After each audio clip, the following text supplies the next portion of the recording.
O'lim bilan o'ynashayotgan otaning boshi ustida turib, qilgan kichkina yordami uchun xizmat haqqi talab qilish uchun odamda yurak emas, naqd pul sanaydigan apparat bo'lish kerak. Bizning ssenariychilarimiz yana bir bor insoniy vijdonsizlikning eng tub cho'qqisini ko'rsatishga qaror qilishgan ko'rinadi. Bir tomonda jon talashayotgan ota, ikkinchi tomonda esa uning cho'ntagini kavlayotgan aziz farzandlar va ularning ochko'z do'stlari. Serialimizning bu qismida mantiq va insofni qidirib ovora bo'lmang, chunki ular allaqachon afshor hududlarga qochib ketgan. Og'ir xastalik bilan kurashayotgan otaning ahvoli hammamizni o'ylantirib qo'ydi.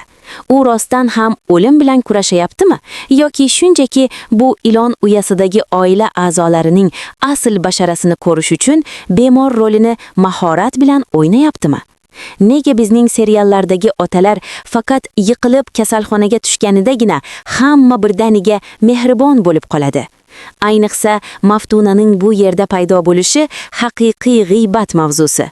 Kechagina hamma uni dushman deb bilgandi. Bugun esa u otaning yagona najotkoriga, unga yashash uchun kuch beradigan farishtaga aylanib bo'libdi. Maftuna rostdan ham otaning sog'lig'iga qayg'uryaptimi yoki u shunchaki vasiyatnoma yoziladigan paytda eng oldingi qatorda turish uchun strategik yurish qilyaptimi? Uning otaning qo'lidan tutib umid berishi bu yilning eng yaxshi soxta mehli bo'lishi mumkin. Lekin haqiqiy tomosha Noima va uning oliyjanob yigibining ishtirokida boshlandi. Bu yigitning vijdoni shunchalik pastki, u qilgan ozgina yordami evaziga Noimadan pul talab qilish darajasiga bordi.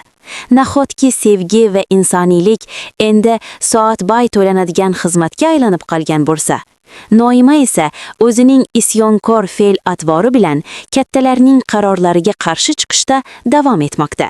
Yoshlar va kattalar o'rtasidagi bu urush endi shunchaki oilaviy kelishmovchilik emas, balki haqiqiy nafrat maydoniga aylandi. Har bir so'z, har bir nigohda yashirin og'riq va eski jarohatlar ko'rinib turibdi. Ota sog'ayib ketsa, bu xoinliklarni kechiradimi yoki uning so'nggi bor beradigan darsi barchani yakson qiladimi? Maftunaning otaga berayotgan bu g'alati kuchi aslida uni qutqarish uchunmi yoki u hammani o'z tuzog'iga tushirish uchun tayyorlangan so'nggi va eng xavfli o'yinning bir qismimi?